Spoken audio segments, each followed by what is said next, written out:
Vraiment. Même comme j'étais là vers la fin. Oh. Mm.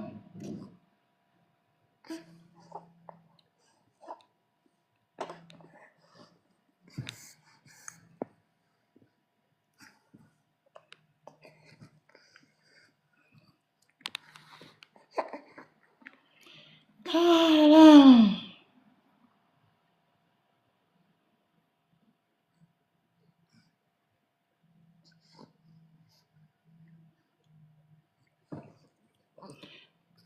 Je sais pas ce qui s'est passé. Mon téléphone est tombé là. Après, voilà, je ne voyais plus rien. Plus rien du tout.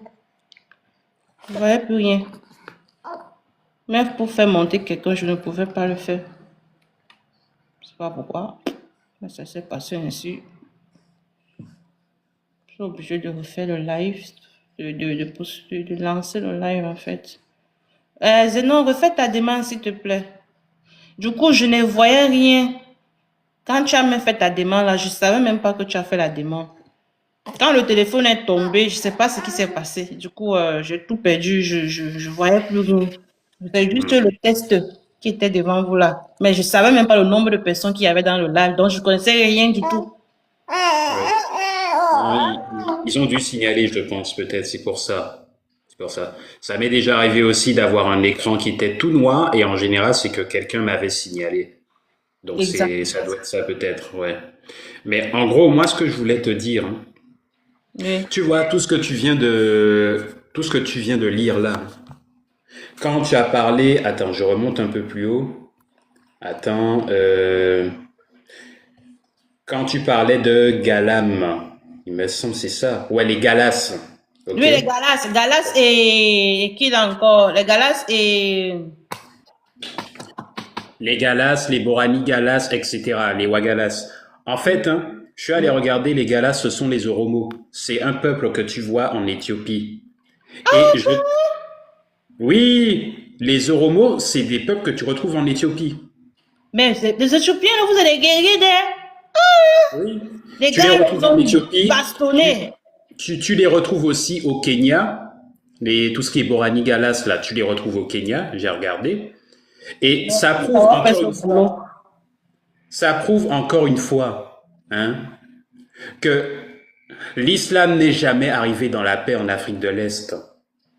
Parce qu'on entend beaucoup, hein, de gens venir nous expliquer, non, mais vous savez, c'est arrivé par le commerce, on a discuté avec eux et puis ça s'est installé. C'est faux. C'est faux à partir du moment où vous dites qu'ils ont lutté face à ça.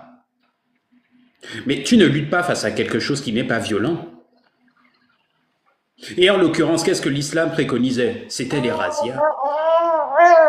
Tout le chapitre que tu viens de lire là, et c'est pour ça que j'aime bien cet ouvrage, il te parle de la traite, ou plutôt des razzias qu'il y ont eu dans toute l'Afrique du Nord, celle qui menait jusqu'au Caire en Égypte, et ceux qu'il y a eu aussi dans la Corne de l'Afrique. Et oui, et donc c'est les mêmes descendants aujourd'hui complètement chamotisés qui viennent nous expliquer que non, on a toujours été là, ou bien que oui, l'Éthiopie, ça a été un pays qui est toujours clair de peau, de métissage. C'est un mensonge total. Ceux qui disent ça, c'est parce que probablement ils ont des ancêtres esclavagistes dans leur lignée. C'est ça la vérité en fait. Donc les Galas ont lutté face à ces types. Et on te dit bien, on te parle de barrières arrêtées du côté de l'Orient, à arrêter du côté de l'Orient l'invasion musulmane. Tu vois un peu, on parle bien d'invasion. Invasion.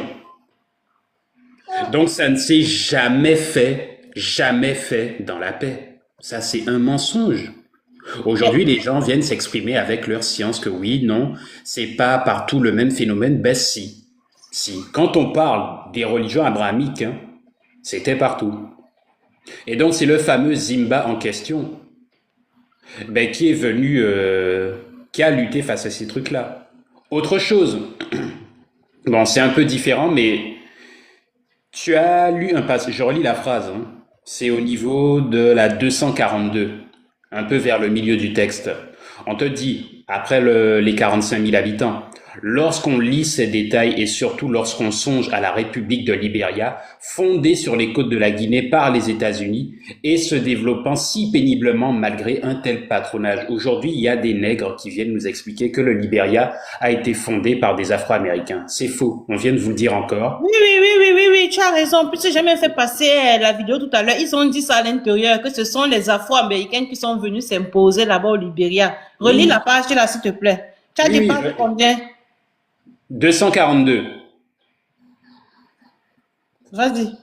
Voilà. Tu verras, il y a 45 000 au niveau du texte. Descends encore. Vas-y, descends. Descends. Encore. Oui, c'est ça ici. Voilà. Après 45 000 habitants, lorsqu'on lit ces détails, et surtout lorsqu'on songe à la République de Libéria, fondée sur les côtes de la Guinée par les États-Unis, et se développant si péniblement, malgré un tel patronage, il ne vient plus d'un doute à la pensée. Donc on dit la vérité quand ce ne sont pas les Noirs qui ont fondé cet État-là. Et oui, regardez bien le drapeau du Libéria. C'est celui des États-Unis avec une seule étoile. Donc ils l'ont fondé pour qu'il puisse servir de base arrière. Voilà la vérité. Voilà comment le Libéria a été fondé. Et nous, on a lu un ouvrage qui s'appelle Two Centuries of US Military in Liberia. L'auteur t'explique exactement la même chose. Il te dit exactement la même chose.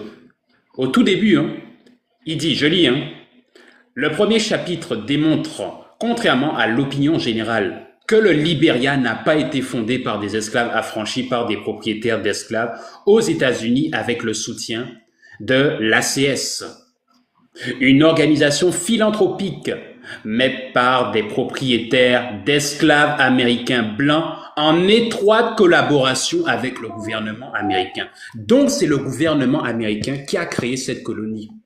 Maman, là, tu viens bien clécy parce que en fait, ils ont parlé des Noirs, en fait, qui sont venus, donc ceux qui ont été affranchis en Amérique et ils se sont installés, on les a envoyés pour conquérir le Libéria. Mais là, tu es clair, quoi. Tu précises que c'est le gouvernement américain qui va venir créer l'État Libéria, en fait. Oui. Mais via, comme par exemple ce qui se passe aujourd'hui avec les Noirs qu'on recrute pour pouvoir déstabiliser l'AES. Mais c'est comme ça justement qu'ils sont toujours en train de fonctionner. Il fallait avoir des positions partout en Afrique. Les États-Unis étaient à l'ouest, du côté du Libéria. Ensuite, il y a eu des rivalités justement inter-impériales, comme ils le disent dans l'ouvrage, entre la Grande-Bretagne, parce qu'elle était en Sierra Leone, et la Sierra Leone a une frontière avec le Libéria. Eh oui. La Côte d'Ivoire aussi. Il y a eu un problème là-bas. Pourquoi? Parce que la France était présente. Chacun voulait annexer cette zone-là et il y avait aussi les États-Unis. Donc il y avait les trois, Grande-Bretagne, France, États-Unis. Et il y avait la Hollande aussi qui était présente en Sierra Leone. Beaucoup n'en parlent pas. La Hollande était présente à cette époque-là, le Pays-Bas. Ensuite, les États-Unis étaient du côté aussi de l'Est de l'Afrique, de la Corne, du côté de l'Éthiopie, avant que l'Érythrée ne naisse. Et ils ont soutenu Haïlé Sélassié. Ils ont été ensuite du côté de la Somalie, notamment pendant la guerre de l'Ogaden et pendant la guerre de sécession de l'Érythrée. Ils ont été du côté de l'Afrique australe, de l'Afrique centrale aussi quand il le fallait. Et ils ont été aussi du côté de l'Afrique du Nord avec le Maroc. C'est pour ça que le Maroc était aligné avec les États-Unis pendant la guerre de sécession en Afrique de l'Est. C'est ça la vérité. Tu vois un peu? Oui, c'est ça. Parce que là, quand ils expliquent ça dans la vidéo que j'ai fait passer, en fait, c'était comme si on se vendait entre nous. En fait, on s'esclavagisait entre nous. Puisqu'ils n'ont pas fait allusion au gouvernement quoi, à l'État américain. Non.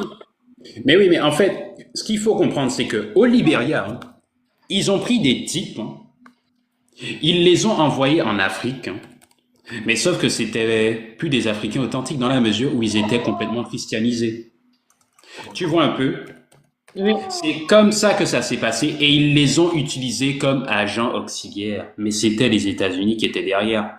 Et pour preuve, dans le même ouvrage là de Niels Hahn, hein, tous les capitaux du Libéria ne restaient pas au Libéria. C'était les États-Unis qui empochaient tout. Surtout si tu as des espèces d'entreprises privées. C'est ça en fait le truc.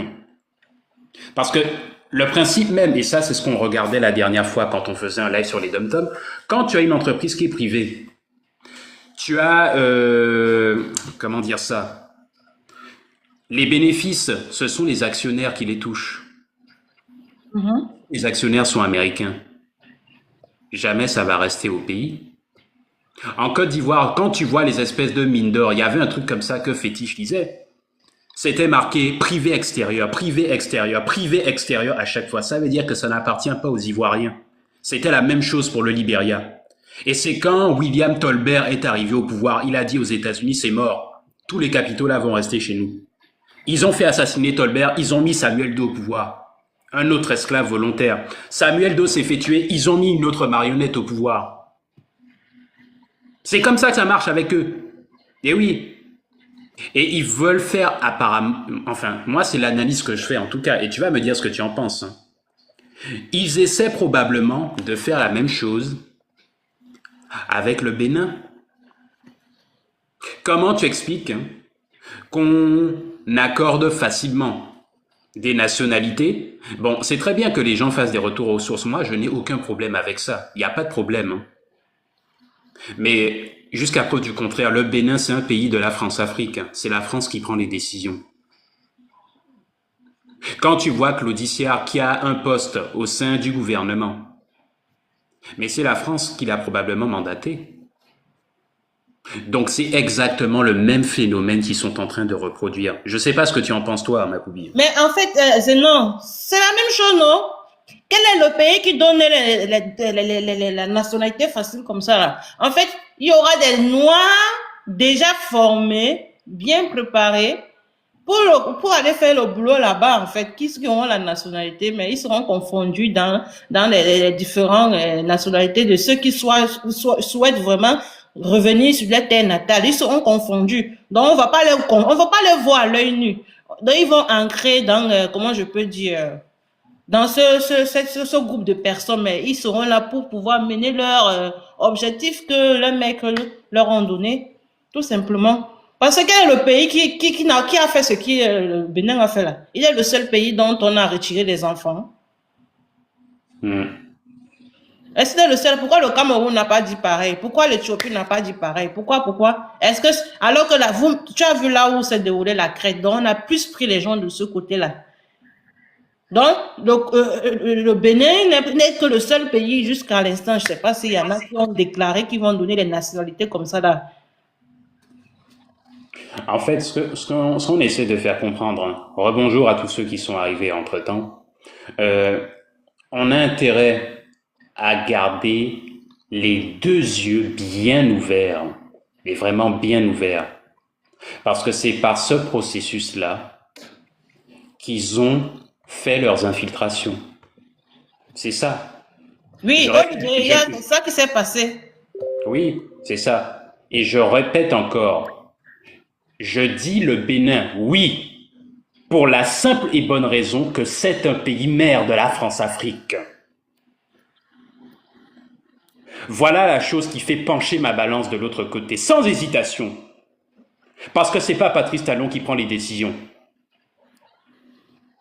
Vous pensez que quelqu'un qui a dit « ouais, on va devoir s'excuser parce qu'on a participé à ça » alors que l'esclavage n'a jamais été une pratique endogène à l'Afrique, et ça on l'a lu plusieurs fois. Lui là, il va faire quelque chose de bien pour l'Afrique. Lui qui a reçu le général Lecointre, il va faire quelque chose de bien pour l'Afrique. Mais il faut que les gens se réveillent un peu. Voilà. Donc... Ce général qui a dit qu'il doit revenir, même si c'est militairement recoloniser l'Afrique, c'est lui qu'on a reçu. Un Africain l'a reçu. Exactement. C'est comme si on te dit, toi, le père de famille, on avait vu ta fille. Tu es au courant. Là, le violet vient te dire que je dois encore revenir violer ta fille. Après, le violeur vient, tu l'accueilles dans ta maison. C'est absurde. Non, mais c'est compliqué, toutes ces histoires-là. En tout cas, franchement, l'ouvrage en question, c'est vraiment une pépite, hein. Et c'est dommage qu'il n'y ait pas de gens qui le lisent, hein. C'est dommage, hein. Voilà. Donc pendant que nous, on est en train de nous prendre pour des fous, ben, c'est nous qui détenons la vérité. Fin de l'histoire. Voilà. Merci, ma poupée. Merci pour ton intervention. Désolé encore pour tout à l'heure, je ne voyais rien du tout. Bon, du coup, on nous dit ceci. Voilà donc un État africain qui a pris autant pour moi sa part dans cette lutte contre les négriers, à laquelle les marines européens doivent concourir. En même temps que ce concours, il faut qu'elle apporte à ce petit État une aide et un appui dont il ne saurait se passer. Laisse tomber, on n'a pas besoin de vos aides. Erreur. En fait, qu'est-ce qu'il dit là? Zimba, ce monsieur-ci là, il a accueilli des fugitifs esclaves, donc des esclaves de Noirs qui ont échappé au carnaval qui se passait que les Arabes faisaient. Donc, comme les Arabes attrapaient les Noirs, nos familles là, dans les royaumes, du coup, il y en a qui fuyaient. Et c'est ceux-là qui fuyaient partaient dans une île appelée île de Pata. Zénon, s'il te plaît, est-ce que tu peux me couvrir un peu là où se trouve l'île de Pata? P-A-2-T-A. Ils vont aller dans cette île-là. Et Zimba, ce monsieur-ci là, va les accueillir. Eux tous. Tu arrives, on te demande de construire dans une maison. Tu la construis. Chaque soir, vous faites les tours pour aller contrôler les côtes du territoire de l'île. Ils ont réuni comme ça là 45 000 habitants dans cette île. Et ils ont fait face aux Arabes.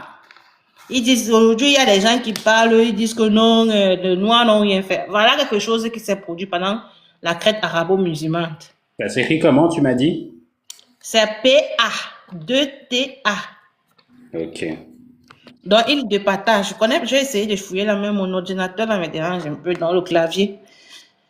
Essaie un peu de nous prouver ça là, s'il te plaît. Déjà, Zimba a chargé Monsieur Richard Bonnet de négocier et d'ouvrir des relations entre l'Allemand et lui. Au sud du fleuve Dana, la Crète ne rencontre plus devant elle une résistance aussi sérieuse. Ces caravanes sont nombreuses et une route fréquentée les conduit jusque sur l'étage des grands lacs où le Nil prend sa source. Le capitaine Speck, donc celui qui a donné le nom du Nil là qu'on a aujourd'hui, donc lac Victoria, qui parcourait cette route de 1860 à 1862, à cette période-là, jusqu'à 1864, là, c'est là où la Crète était rude, a rencontré de nombreux trafiquants.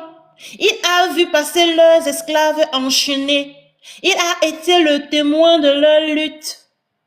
Et quelquefois, il s'est trouvé, malgré lui, engagé dans leurs négociations avec les indigènes. Donc, malgré qu'ils attachaient nos ancêtres avec les chaînes là, nos ancêtres étaient en train de résister, de bagarrer contre eux, sur la caravane, sur les routes qu'ils avaient prises.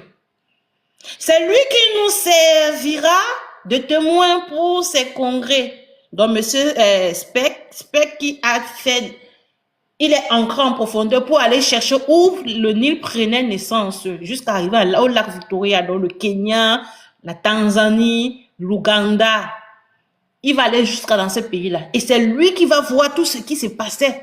Tout ce que les Noirs faisaient subir aux Arabes et que ce que les Arabes faisaient subir aux Noirs. Donc, il va donc raconter ce qu'il avait vu à cet écrivain. Je l'ai trouvé, l'île de Pâte. Hein. C'est où comme ça? Ouais, on l'appelle Pâte ou Pâté. C'est une petite île du Kenya située dans l'archipel de l'Amu, océan Indien. En gros, attends, je mets un peu la caméra. Oui, je te mets en grand. Merci beaucoup d'avoir fait cette recherche parce que là, moi, c'est compliqué quoi avec mon ordinateur là. Je En vais, gros, je, là, je dois acheter un ordi, ça va me faire deux. Je vais travailler avec deux. voilà, donc là, en fait, c'est le Kenya et donc l'île de Pâtes, elle est juste ici, en tout petit, hein. Voilà, c'est vraiment pas loin, c'est juste à côté, hein. Et donc, en gros, attends, je vais lire un peu. L'île est habitée par une population swahili depuis au moins le 7e siècle. Selon le mythe fondateur rapporté dans la chronique de Pâtes, le sultanat de Pâtes aurait été fondé par des réfugiés d'Oman en 1203. C'est à cette époque qu'aurait été créée la dynastie de Nabhani. Toutefois, des travaux historiques et archéologiques ont démontré que la cité est beaucoup plus ancienne et que la dite dynastie prend le pouvoir bien plus tard, probablement au XVIIe siècle et plus tard vers 1688. Voilà, donc en gros, ben, C'est au Kenya. oui, voilà, c'est au Kenya, c'est au Kenya. Donc, il Voilà y a, pourquoi ben, tu peux retrouver des populations qui sont islamisées. Parce que c'est les Omanais qui sont arrivés là encore. C'est les mêmes qui sont ensuite descendus plus bas vers la Tanzanie. hum, C'est ça le truc en fait. Tu vois? Et mhm. on te dit bien des réfugiés qui étaient venus d'Oman. Et bien avant ça, on ne te parle jamais hein, d'esclavage entre Africains. Voilà. Et c'est ça. Et la ville, hein, enfin, l'État là était beaucoup plus ancien. La cité était beaucoup plus ancienne qu'on ne le pense. Donc qui étaient les peuples les plus anciens à cet endroit? Ben c'était les Noirs. C'était les Noirs. Aujourd'hui, on a des espèces de connasses là qui viennent nous dire l'esclavage a toujours existé en Afrique. Regardez Typotype. Typotype, c'est dans les années 1830. On est au 19e siècle. Voilà. L'île de Pata, en fait, quand je t'entends parler, en fait, c'est... Attends, je me mets un peu en... Tu vois le lac Victoria, là, non?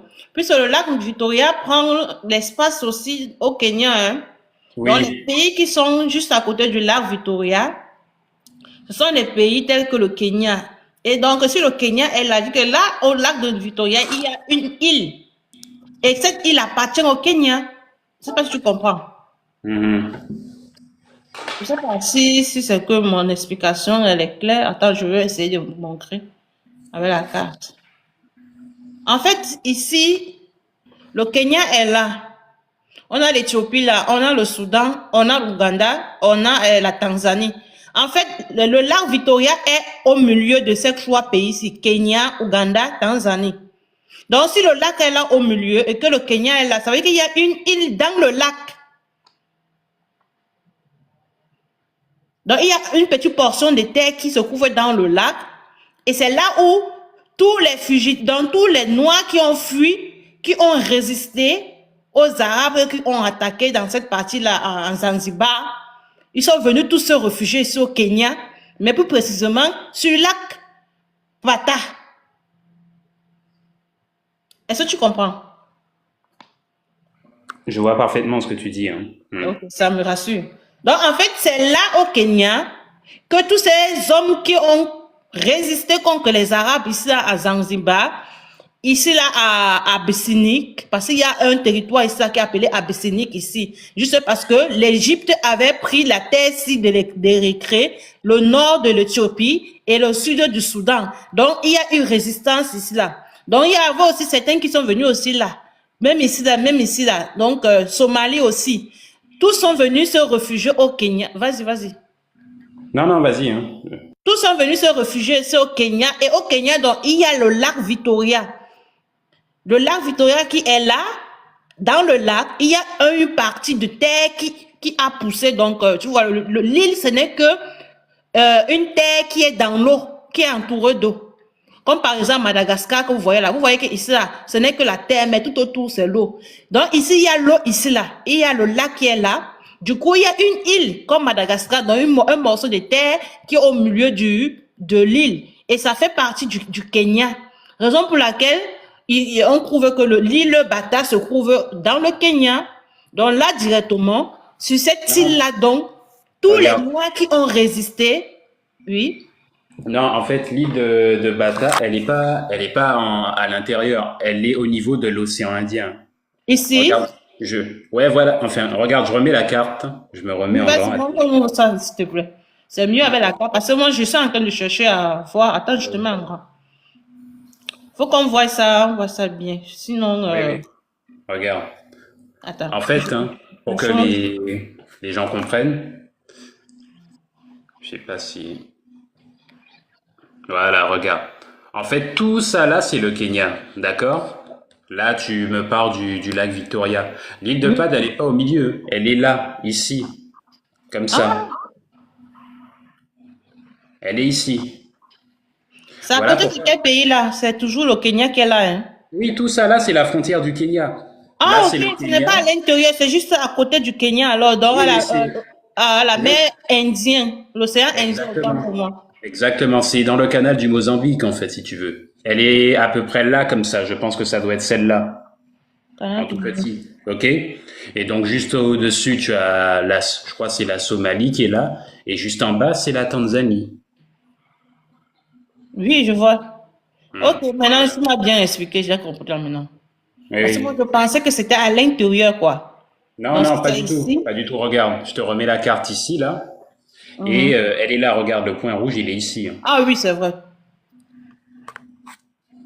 Bonjour, ma reine Kiki. Merci encore pour cet éclaircissement. Donc, je me suis trompée. Heureusement, tu m'as... Moi, je pensais que c'était à l'intérieur. Donc, en fait, c'est ici, le bout là. Donc, ça veut dire que tous les Noirs, nos ancêtres qui ont résisté à l'intérieur, là, sont venus. Il y a une petite île ici. Donc, c'est un morceau de terre qui est dans de l'eau, comme vous voyez Madagascar. Ils sont venus s'installer là. Et le roi Zimba, donc, va accueillir tous ceux qui sont venus ici. Tous les Noirs qui ont fui, donc, qui ont échappé, qui ont résisté aux Arabes, aux Européens, ils sont venus dans l'île. Du coup, il va les accueillir et ils vont former une armée jusqu'à devenir 45 000 habitants dans cette île-là. C'est le roi Zimba. C'est Zimba qui va faire ce boulot-là. Voilà encore un roi qui a agi. Et ils vont résister contre les Arabes. Ils vont les mater, comme on dit, non, mais Mélenchon aime souvent dire, comme il faut là. Ils les ont matés comme il faut. Jusqu'à les gars. Donc, ils fuyaient même. Et là, les Européens ont confirmé que Zimba, avec tous les Noirs qui ont fui et résisté les Arabes qui se sont installés à cette île, ils ont donné le chapeau au roi Zimba. Jusqu'à demander au roi Zimba s'il pouvait faire les négociations avec l'Allemagne. Et on va nous dire que nous, on n'a pas résisté. La résistance, elle a été et elle continue même encore aujourd'hui. Aujourd'hui même, c'est encore plus dans les réseaux sociaux même encore. Bonjour Fossoyeur, j'espère que tu vas bien. Il a été le témoin de leur lutte, donc Spec, et quelquefois il s'est trouvé, malgré lui, engagé dans leurs négociations avec les indigènes. Ils ont cherché à négocier avec nous. Parce qu'en fait, on les a donné un fouet, on les a bien fouettés.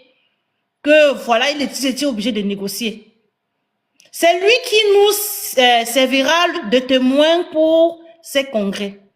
Ici, la nature du sol et les races des habitants prennent un caractère nouveau dont il faut tenir compte si l'on veut comprendre bien les événements.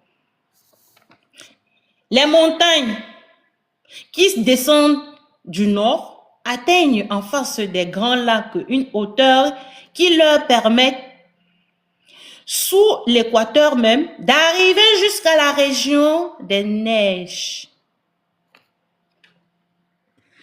Après Kenya,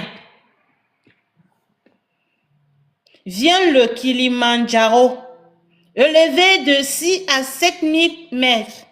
Ensuite, la chaîne se rapproche de plus en plus de la mer et le versant de l'océan Indien cesse d'avoir l'étendue qu'il présentait dans le pays des Somalis et des Galas.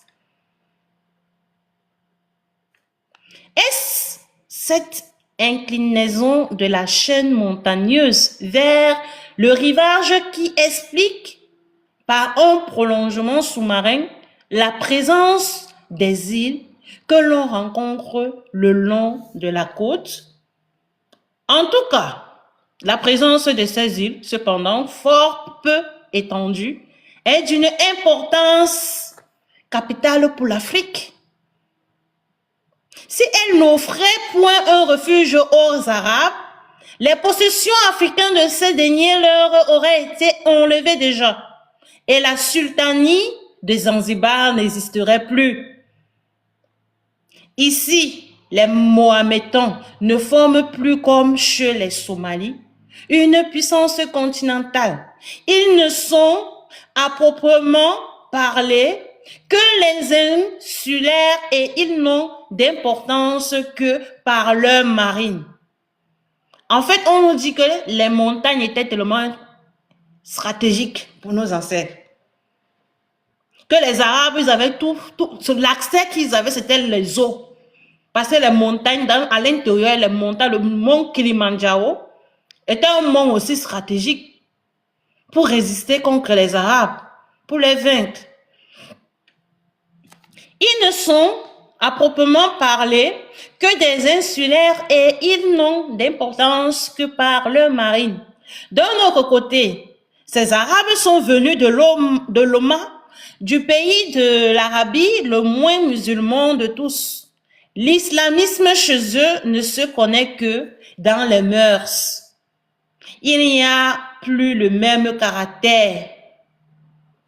Il n'y a plus le même caractère d'intolérance, en sorte que le marchand de Zanzibar, tout entier occupé de son argent, n'a pas la moindre pensée de prosélytisme dans sa lutte contre les indigènes. Il fait des razzias pour enlever des esclaves et non pour entendre sa voix.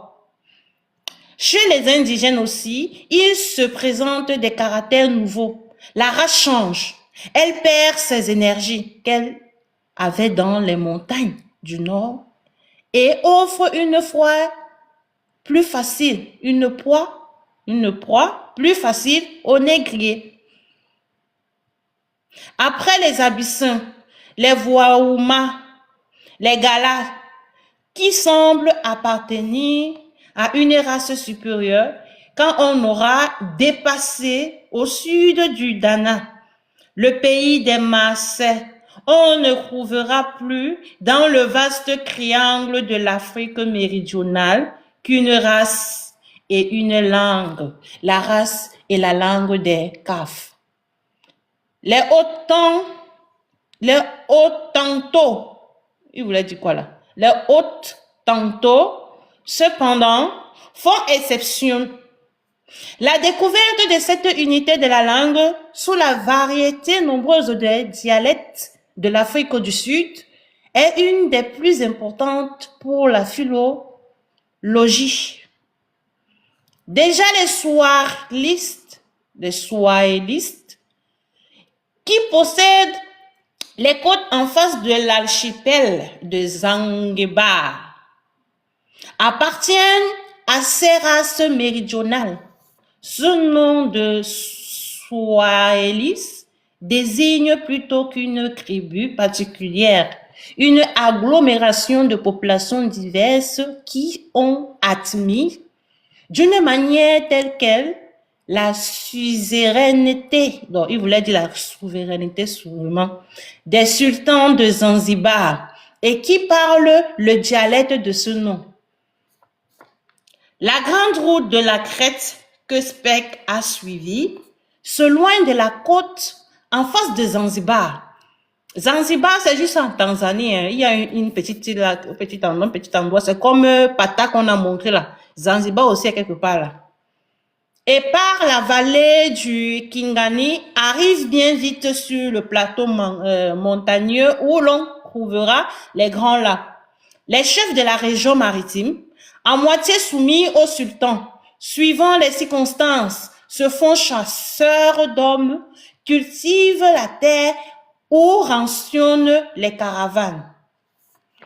Au-delà de cette zone, la lutte commence. Les habitants de Lusagara et de Lugongo, autrefois agriculteurs, ont abandonné leurs champs que la jungle envahit. Aujourd'hui, ils sont allés cacher dans les roches inaccessibles leurs petites huttes aux toits coniques. Ils s'enfuient à l'approche des caravanes, sauf à s'en venger par une attaque imprévue quand l'occasion se présentera. Ces misères, cette terreur et ces vengeances isolées, nous les avons vues déjà dans la vallée du Nil. Ça, c'est de la résistance.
l'esclavage sur leur propre fait, c'est faux. Ce sont les Noirs c'est arabalisé, c'est quoi qu'on dit là? Ma Non, ça poupille, m'a tu dit. m'entends là? Je t'entends. Oui, oui, tu as bugué pendant au moins 2 minutes là. L'écran était tout noir, hein. Ah, ok. Je savais pas, moi. Bah, je sais pas. Depuis que j'ai mon live, je laisse tomber. On me restreint, on me restreint, on me restreint. Parfois, je fais là, il y a une personne. Donc, parfois même, je ne vois rien. Laisse tomber. Je savais, moi-même, je te vois, mais toi, tu me voyais pas. C'est qu'on, soit on a signalé, soit, je sais plus. D'une partie de la race noire sans mémoire et sans volonté qui oublie le lendemain les souffrances de la veille, autant pour moi, et qui, victime de la crête, s'étend avec ses nouveaux maîtres pour en étendre les ravages. C'est comme ce qu'on parlait là du Congo là, que en fait, les malheurs qui se sont passés, la souffrance qu'ils ont vécue en fait, ils l'ont oublié. Ils ont oublié la souffrance que le roi Léopold II leur a infligée et plein d'autres jusqu'à aujourd'hui. Et ils sont là pour plutôt s'aimer encore du ravage au sein de leur société en apportant la religion, en créant des églises, pardon, en se diversifiant, donc en regardant de l'inutilité, quoi. Je relis encore le paragraphe là pour que vous compreniez ce que j'ai dit. Nous constatons ici la dégradation morale d'une partie de la race noire. Regardez le Congo, hein. Vous allez vous retrouver sur cette partie-ci. Sans mémoire et sans volonté, qui oublie le lendemain les souffrances de la veille et qui, victime de la crête, s'entend avec ses nouveaux maîtres pour en étendre les ravages. C'est pas ce qu'on vit au Congo? Que les églises poussent comme, je ne sais pas quoi. Donc, eux-mêmes, ils sont même encore les auteurs, même pour abrutir leur population. Ils ont oublié les souffrances. Ils n'ont plus de mémoire. Ils n'ont plus de volonté. Ils ont oublié le lendemain, les souffrances. Et aujourd'hui, voilà, ils sont même ceux qui sont en train de soutenir encore les maîtres à travers les religions. Qu'en penses-tu, Zénon? C'est pas grave. Non, non, c'est exactement ce que tu dis, hein. Moi, j'ai pas grand-chose à rajouter, hein. C'est les mêmes qui vont composer avec les mêmes peuples ensuite, qui leur ont amené ça pour pouvoir ensuite nous attaquer, hein. Donc, Donc, c'est ça, quoi. Vous êtes Congolais. Mais, en fait, vous avez oublié les souffrances que la religion a infligées aux Congolais. Ce que ceux qui l'ont apporté ont fait à votre peuple jusqu'à aujourd'hui, vous avez oublié. Et vous êtes complice même avec ces gens-là, en pratiquant, en construisant des églises partout là, pour engloutir encore davantage votre communauté. C'est ça ici là, vous n'avez plus de mémoire. Vous avez tout oublié comme ça là, un claquement de doigts. Vous avez tout oublié. Nous constatons ici la dégradation morale. Vous avez une morale qui a déjà été dégradée. Vous avez oublié vos cultures, vous avez oublié vos traditions, vous avez tout oublié en fait. La race noire, sans mémoire, vous n'avez plus de mémoire historique. On ne fait pas des lives si pour rien. C'est pour que nous ayons une mémoire historique. Et cette mémoire historique va nous permettre de faire du business demain. Tu sauras que oui, le peuple arabe là que j'en fasse, ils ont fait ci, ils ont fait ça.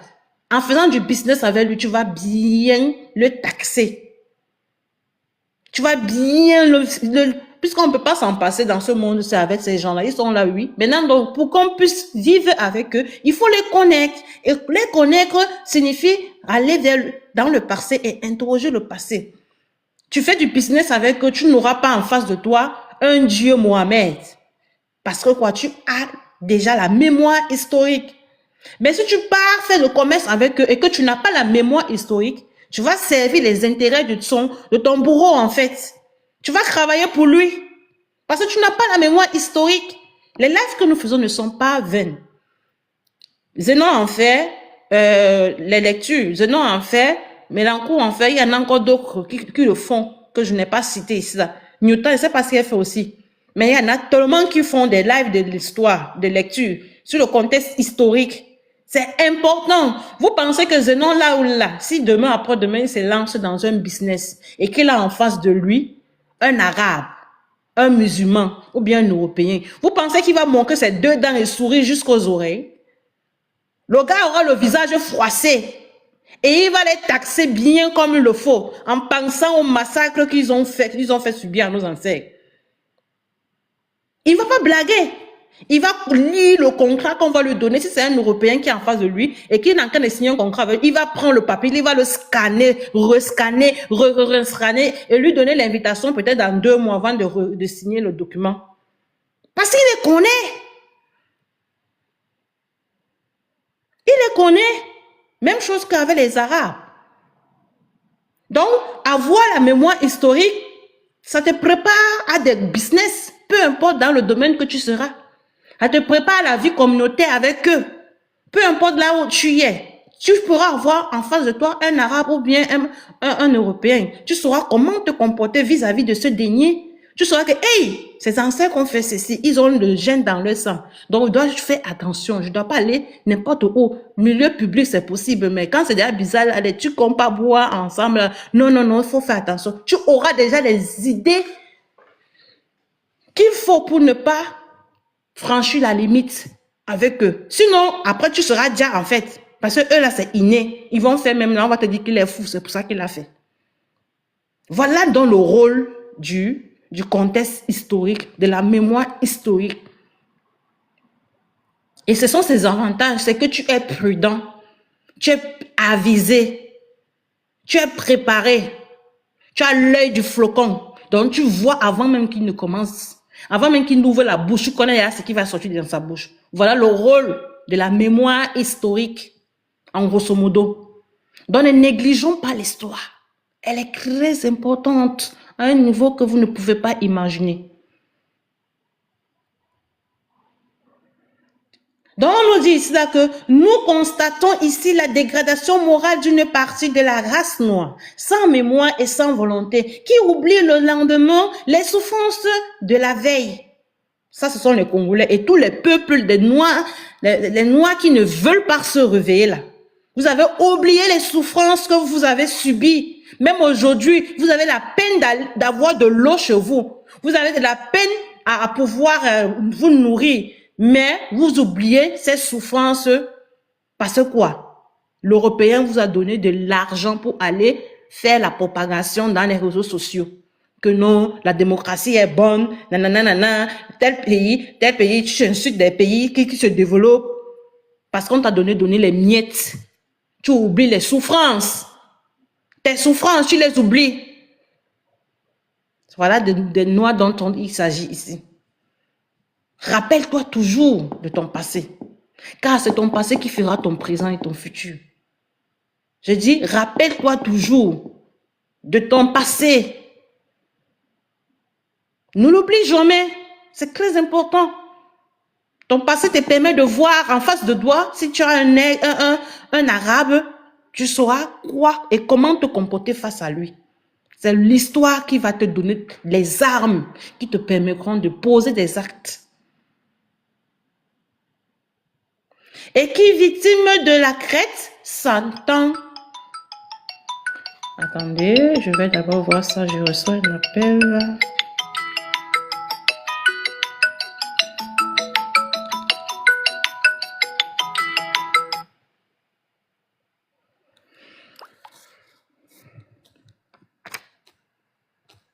Attendez, je crée un message, après je reviens.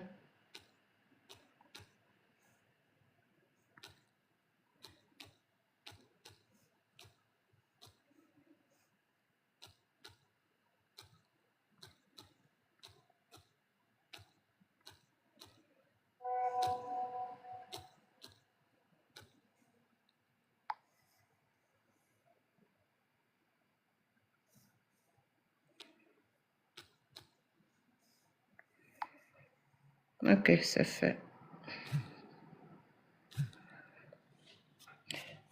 Victime de la crête, Satan avec ses nouveaux maîtres pour en étendre les ravages.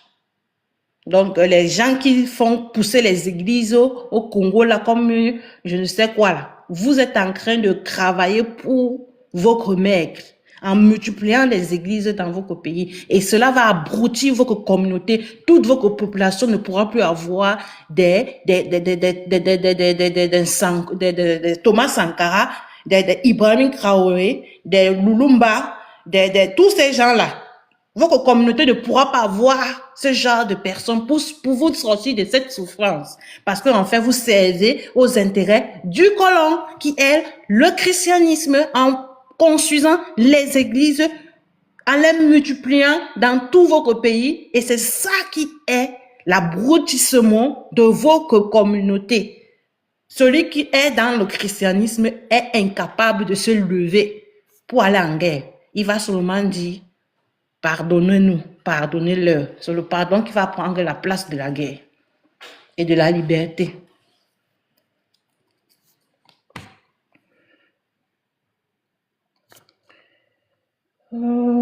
Ok.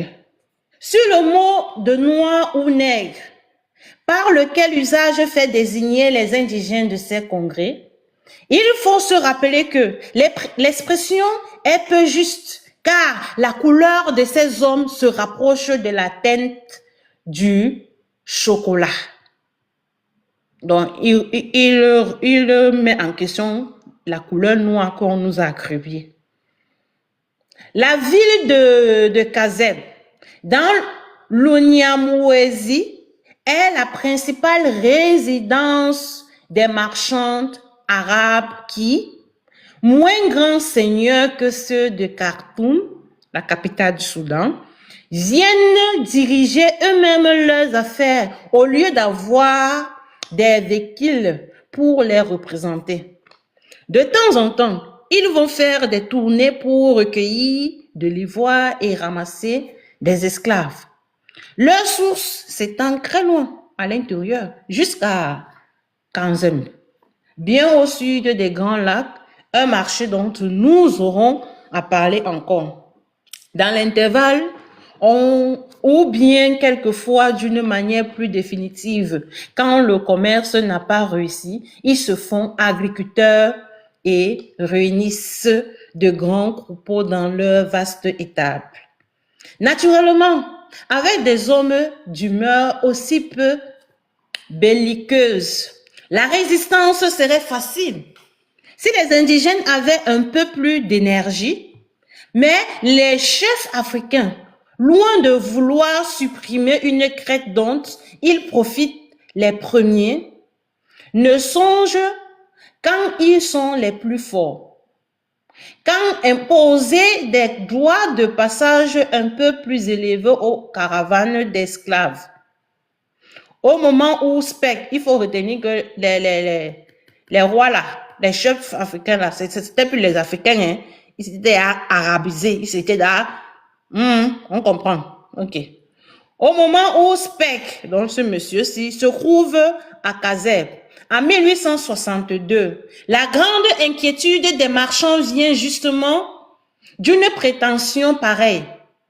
Un chef indigène, Manua Serra, qui occupe un territoire entre Kazeb et la côte, veut établir un impôt, tandis que son père et ses prédécesseurs avaient été naïvement libre-échangistes. De là, une lutte diplomatique d'abord, de la part des marchands qui entreprennent de donner la couronne à un prétendant de meilleur compte. Est-ce que vous avez entendu?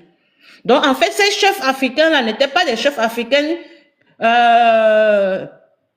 propres dans le bon sens, mais ils étaient choisis pour servir les intérêts des Arabes qui traversaient avec des esclaves sur certaines zones. C'était pas les souverains légitimes, c'est ça qu'il faut dire. Mais si, c'est ça qu'il faut. Oui, c'est ça. Donc, quand on reprend l'exemple encore de Patrice Talon, Lui, il vous dit que sa famille, c'était des esclavagistes ou je ne sais quoi. Pareil pour l'empire du Dahomey, enfin le royaume du Dahomey. Mais posez-vous la question, est-ce que les types qui étaient à la tête étaient ceux qui étaient naturellement destinés à l'être? La réponse, c'est non. Et on a eu encore la preuve dans l'ouvrage, quand l'Africain était l'or noir de l'Europe, on te dit, ils ont vaincu les souverains légitimes du Dahomey avant de mettre des brigands à la tête de l'État. Donc quand on entend la négraille venir nous expliquer, mais oui, regardez, le royaume du Dahomey, nous, les Akans, notre roi s'est excusé. Ah bon, votre roi s'est excusé, mais est-ce que lui-même c'était un souverain légitime? Ils sont incapables de répondre. Donc on dit encore une fois à ceux qui ne connaissent rien, fermez vos grandes bouches.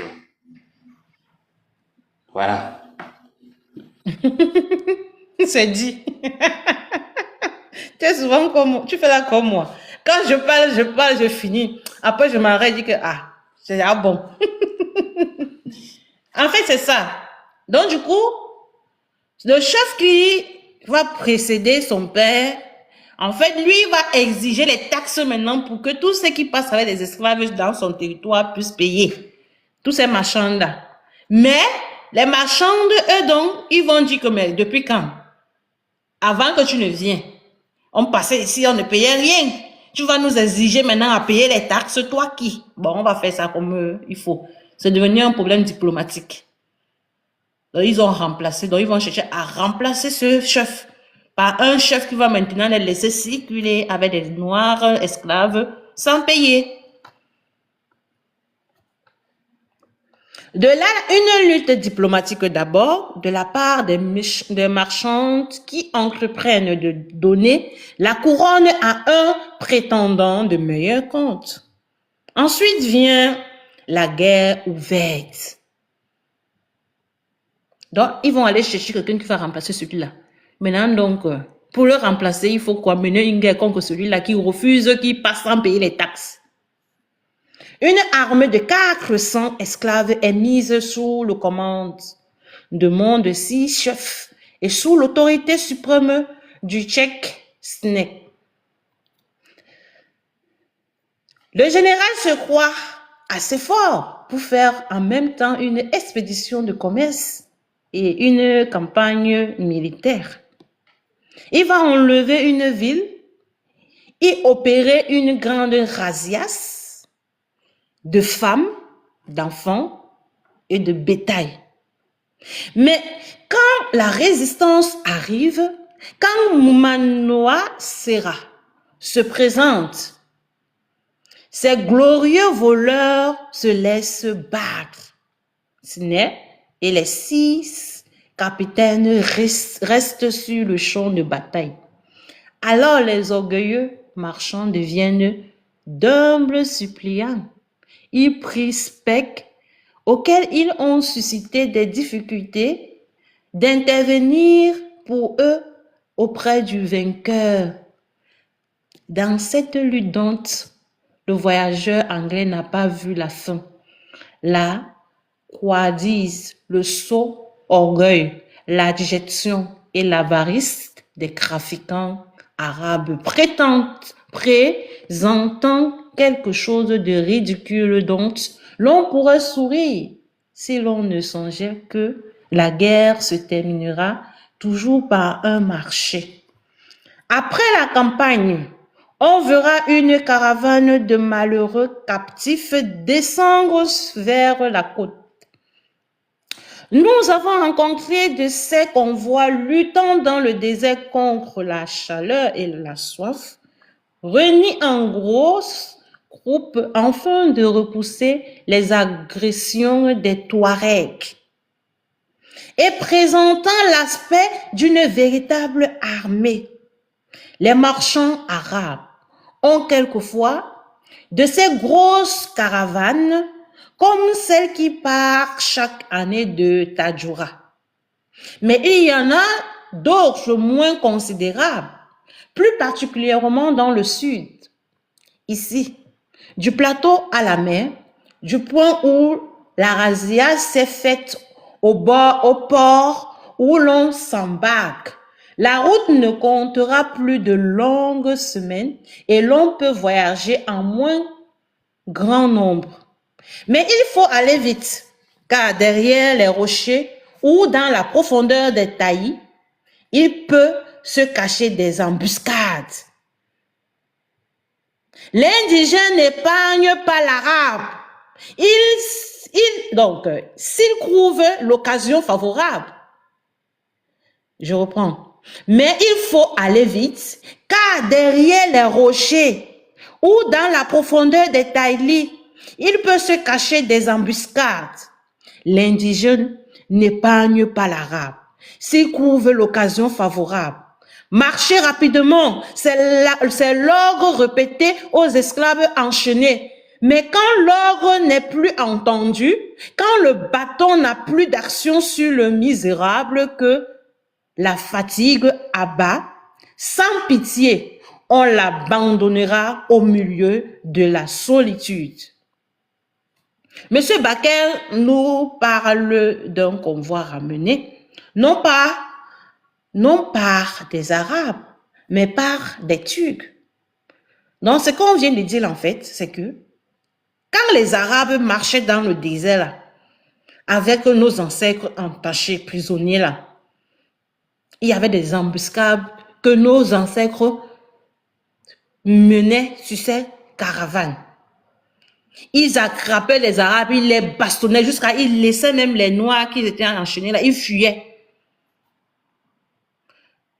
Donc vous pensez qu'aujourd'hui nous parlons fort parce que on nous a tout le manja et que les gens là sont partis parce qu'ils voulaient nous aimer faux. Aujourd'hui nous sommes vivants, nous sommes la preuve vivante que nos ancêtres les ont bien tapés comme il faut. Ils ont fui, ils sont limités là-bas. C'est grâce à la résistance que nous avions fait que notre communauté aujourd'hui existe. Et c'est cette résistance qui doit faire à ce que tous ces peuples qui se sont installés doivent déguerpir de notre continent.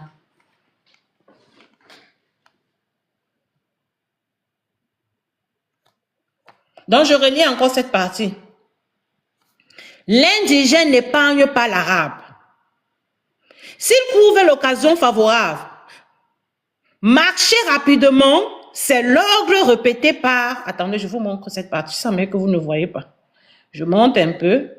Et ils ont mis ma photo, ils ont scanné le test et du coup, ma caméra ne peut plus montrer les lectures.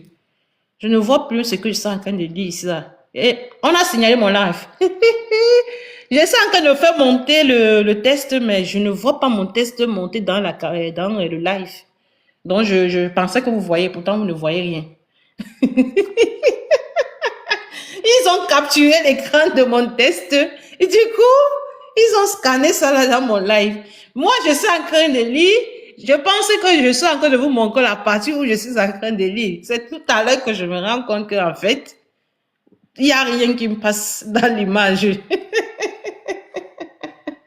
C'est pas grave. Donc, je relis encore la place. Je relis. L'indigène n'épargne pas l'arabe. C'est à la page... Attendez, je vous donne le nombre.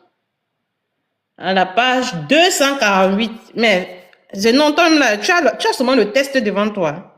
Parce que moi, je lis ça, personne ne voit là-bas. Oui, non, mais moi, j'ai l'ouvrage en PDF aussi. C'est un ouvrage que j'avais déjà commencé à lire. Donc, oui, je l'ai en face. Ah, ok. Nous sommes à la page 148 où on montre la puissance de nos ancêtres, en fait. Les gens qui disent qu'on n'a pas résisté, les gens là, s'ils n'ont pas pu nous dire nous tous, c'est parce que on a résisté, on les a bien fouettés. Ils sont allés en retrait. Ils ont que pris l'Afrique du Nord, là, ils se sont installés. Donc là où ils ont réussi à prendre les têtes, c'est là où ils sont restés. Mais en fait, tout le bas là où vous voyez l'Afrique centrale, là où il y a les Noirs, ça veut dire que nos ancêtres là, les ont bottés bien, résisté jusqu'à ils sont restés là-bas en haut. Ce n'est pas parce qu'ils nous aimaient, c'est pas parce que non. Ils ont été bien matés. Ils étaient obligés d'aller vivre là-bas en haut. Maintenant, espérer venir nous recoloniser, donc venir prendre nos terres en envoyant maintenant les religions musulmanes pour que, voilà, ça prend plus de terre, ça construit des mosquées, ça va permettre, comment on appelle ça, le pèlerinage dans les pays. Donc, ça va encore refaciliter la pénétration en bas du continent, puisque physiquement, avec les armes, ils ne nous pouvaient pas. Et ils ne nous peuvent pas. Face to face, ils ne peuvent pas. Ils ont été vaincus face to face. Maintenant, donc, sont partis en retrait en Afrique du Nord. Et maintenant, ils sont en train d'entrer simplement avec une autre stratégie qui sont les religions, en les implantant dans les différents pays que nous avions là pour pouvoir s'infiltrer maintenant, mais d'une façon différente qui a été faite dans les années 1800, tout simplement. Mais celle-ci, elle est plus efficace parce que ça marche. Les mosquées sont construites partout, les églises partout. Et la facilité d'y entrer, elle est aussi grande. Il y a une mosquée quelque part, du coup, on va faire le pèlerinage, ils vont toujours partir là-bas. Le jour qu'eux aussi veulent venir chez vous, vous devez ouvrir les portes, ils viennent. C'est comme ça qu'ils s'installent, ils font des enfants, ils font des communautés, et ils prennent les terres, ils n'ont plus besoin de venir avec eux les armes, parce qu'en fait, le côté là, on a fini avec eux.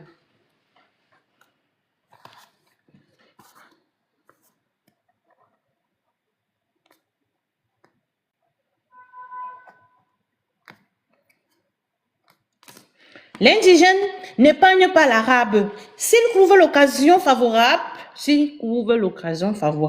point, marchez rapidement. C'est l'ordre répété aux esclaves enchaînés. Mais quand l'ordre n'est plus entendu, quand le bâton n'a plus d'action sur le misérable que la fatigue abat, sans pitié, on l'abandonnera au milieu de la solitude.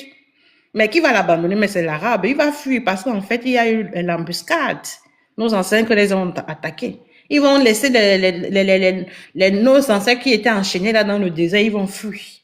Il y aura plus le fouet. Mais ils vont les obliger de marcher vite. Mais qui va marcher vite? Ils vont freiner pour que, voilà, ils puissent être libérés par leurs frères qui sont venus en embuscade. Monsieur Baker nous parle d'un convoi ramené non par des Arabes, mais par des Turcs. 2 points, il dit. Les vieilles femmes enlevées dans les razzias ne marchaient pas assez vite. Dès que la fatigue en faisait tomber une, on la sommait un coup de massue sur la nuque et il ne restait qu'un cadavre agité par la mort. Le chemin était marqué par ces jalons effroyable. Lorsque la mer est proche, lorsque le danger semble éloigné, alors l'intérêt du marchand conseille un peu plus de précaution.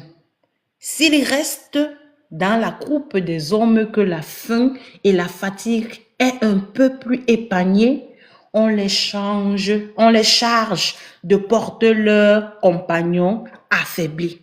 C'est-à-dire, quand ils marchaient, les Arabes, avec nos ancêtres qui étaient esclaves, puisqu'ils subissaient les attaques sur le chemin, quand ils constataient qu'ils sont éloignés de ces attaques que nos ancêtres les faisaient dans le désert et qui sont proches de l'eau, en fait, ils demandaient à ceux qui avaient de la force de porter ceux qui étaient faibles.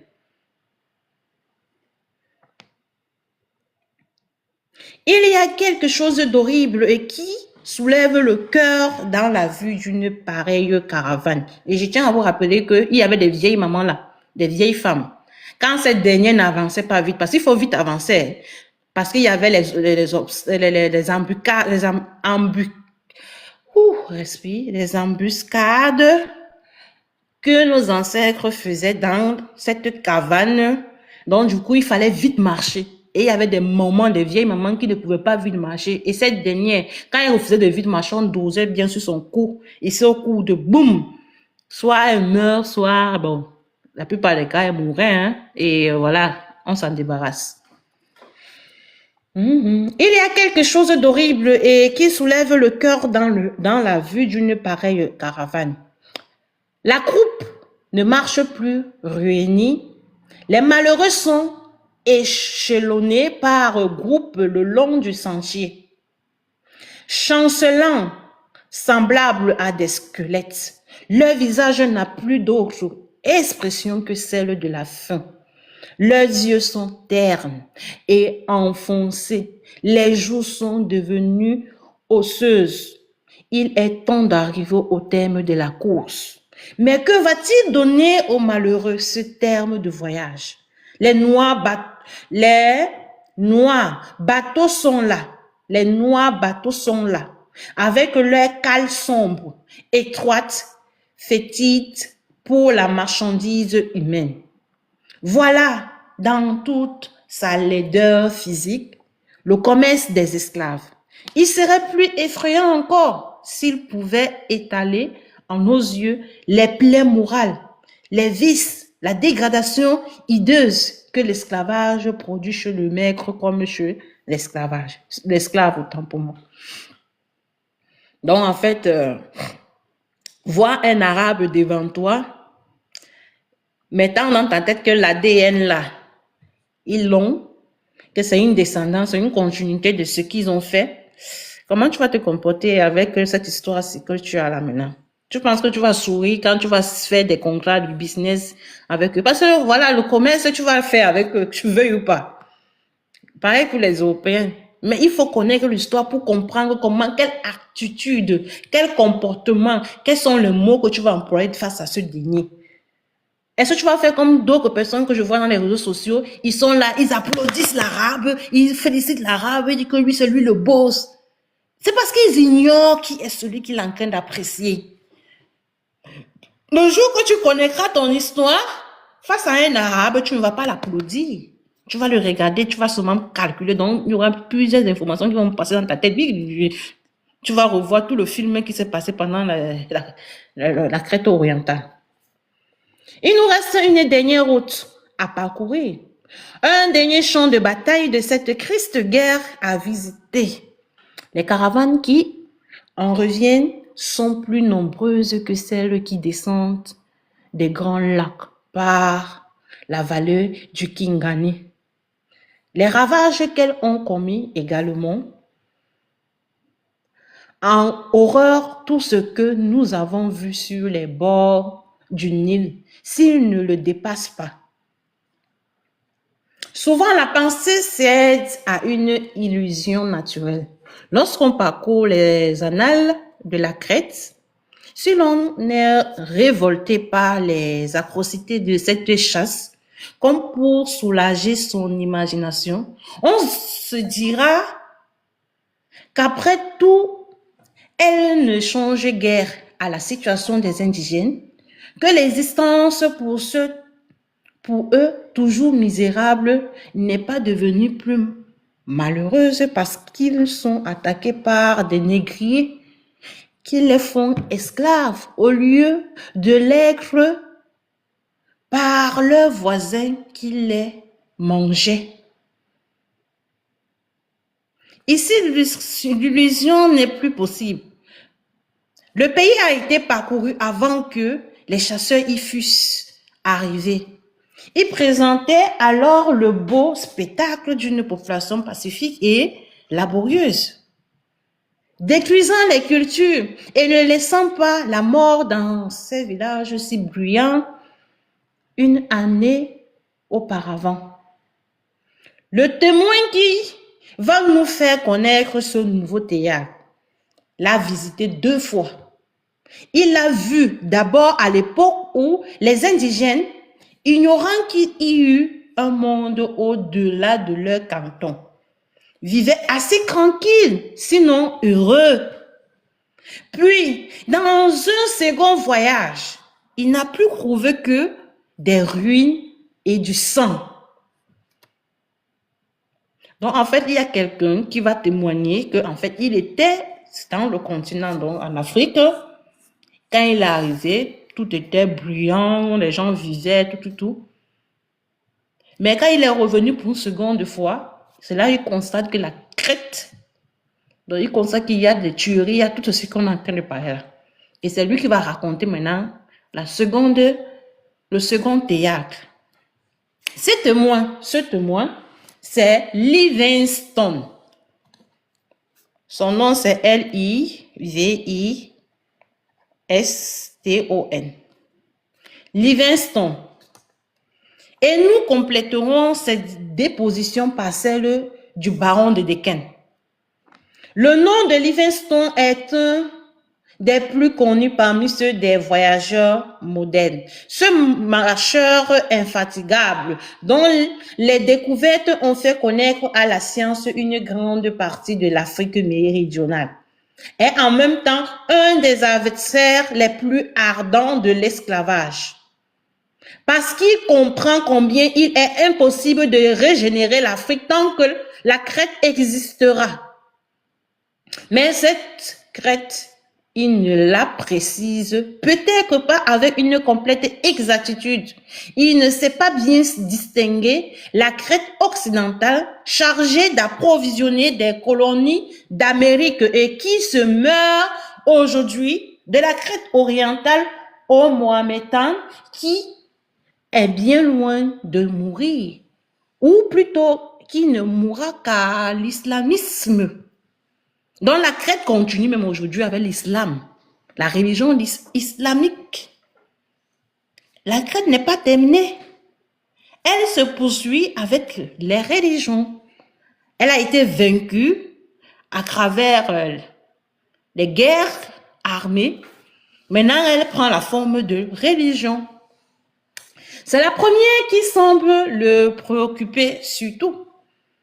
Les voyageurs travaillent pour la science. Ils apportent à celle-ci de précieux renseignements, des collections de faits, sans lesquels toute science est vaine. Mais justement parce que les dangers des voyages demandent une personnalité fortement crampée, leurs jugements qu'ils prononcent quelquefois d'une manière absolue ont besoin d'être repris et confrontés avec d'autres. Nulle part peut-être on ne trouve cette divergence de jugement comme dans les récits de voyage en Afrique. Sur le même sujet, chaque écrivain a son opinion. Sa théorie, souvent opposée directement à celle des autres. Il ne faut pas se laisser prendre à cette assurance qui vient quelquefois moins de la lumière, de l'intelligence que de l'énergie, de la volonté. Ainsi, quelques voyageurs, pour n'avoir vu l'esclave qu'auprès de certains maîtres, après avoir constaté même, si l'on veut que les Arabes les traitent avec douceur, mais sans avoir étudié l'esclavage dans son ensemble, riront très spirituellement des naïfs philanthropes qui en demandent la suppression. Il faut donc, après que les travailleurs instruits et intrépides ont recueilli les matériaux qu'une œuvre d'ensemble vient coordonner et discuter leurs rapports, le point de départ et le point d'arrivée des caravanes dans l'Afrique méridionale, la ville qui y joue à peu près le même rôle que Khartoum dans la vallée du Nil, est celle de Kilwa. Une des dernières places arabes avant d'atteindre aux possessions portugaises. Il y a deux Kilwa, une insulaire et une continentale. La Kilwa insulaire ou Kilwa Kizivani, tout en gardant son titre de capitale des provinces méridionales, est de plus en plus abandonnée. L'insalubrité du climat, la stérilité des colonies qui l'entourent, malgré la bonté d'un port abrité contre tous les vents et la position sur la route de Mozambique, la font déserter de plus en plus pour le Kilwa Kimbench, situé sur le continent, un peu plus au nord. Mais celle-ci doit surtout sa borne fortune au peu de sécurité de son port. Les vaisseaux anglais ne peuvent venir s'y établir en permanence, si toutefois ils peuvent y aborder. Alors les marchands d'esclaves ont toute liberté pour organiser leur expédition, ramener leur caravane, puis quand la précieuse marchandise est prête, donc l'homme noir, l'embarquer sur les nombreux bateaux qui iront la porter au marché du Nord. Cette nouvelle ville qui compte déjà 15 000 habitants présente un aspect misérable parce qu'elle n'est composée que de huttes protégées par un fort, mais une forêt de cocotiers l'entoure d'une riante verdure. Elle est née surtout pour l'esclavage et elle vit en grande partie de ce commerce. C'est la ville là même là, ça se situe où? Ils ont appelé ça Kiloa. Kiloa là, c'est où là? Et donc tu peux nous chercher un peu là où ça se trouve, Kiloa? C'est en Tanzanie. Ah, tout se passe en Tanzanie, Zanzibar, tout ça là. Oui, c'est en Tanzanie. Ok. Elle est née surtout pour l'esclavage et elle vit en grande partie de ce commerce. Ici, les marchands n'ont pas besoin, comme en Khartoum, de dissimuler autant pour moi les opérations de leur trafic. Cette dernière pudeur qui compte encore un peu avoir l'opinion est inconnue chez les musulmans et tout est parfait pourvu qu'on évite la croisière. Les caravanes parties de Kiloa, une fois qu'elles arrivent dans l'intérieur, se replient vers le sud de manière à venir prendre à revers les côtes de la capitainerie de Mozambique. Les colonies portugaises, cantiennent les marchands d'esclaves dans leur cour extrême du côté du Midi, sont un peu une fiction, comme l'empire de Zanzibar. En dehors de quelques villes sur la côte et de quelques autres moins importantes de l'intérieur, leur puissance est presque nulle si l'on en croit Livingstone. C'est ce qui explique les expéditions des trafiquants arabes. La chaîne montagneuse que nous avons rencontrée partout en face de nous s'avance de plus en plus vers l'océan et recouvrant le rivage, forme en face de Madagascar le canal de Mozambique. C'est là que se trouve la colonie du Portugal.